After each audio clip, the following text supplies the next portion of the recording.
Bonjour, je suis Sylvina, je suis née en Argentine, je suis pharmacien biologiste et je suis venue en France, ça fait une trentaine d'années, pour faire un DEA de transplantation d'organes.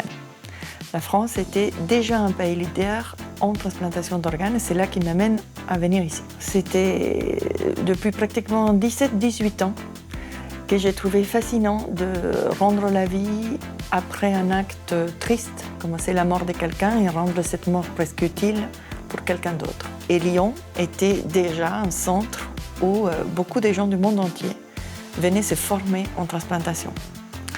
Et 6 jours après mon diplôme, j'étais à Lyon, où après j'ai enchaîné avec ce qu'on appelait à l'époque un DEA de transplantation, c'est un master.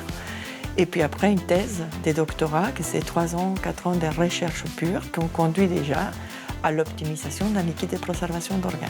Le liquide de préservation d'organes, c'est un produit qui permet de refroidir, protéger l'organe entre le donneur et le receveur. Aujourd'hui, sur le marché, dans le monde, on en a 5 à peu près, 5, 6, dont 3 ont été générés à Lyon.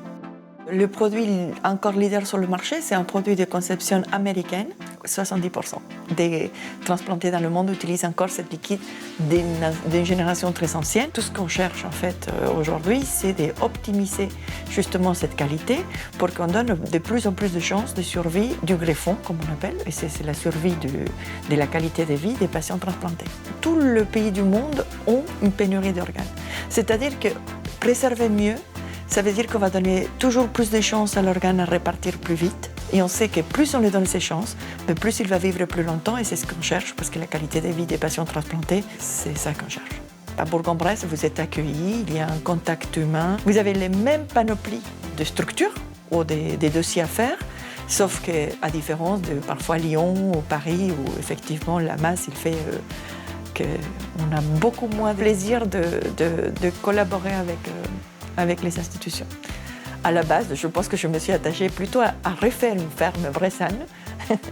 C'était vraiment une structure qui avait beaucoup de charme pour moi et je suis ravie d'être là-dedans. Je ne peux que les remercier parce que quand on arrive de loin et qu'on est adopté comme ça dans un endroit, il y a beaucoup de valeurs. Et les gens, ils sont extrêmement accueillants.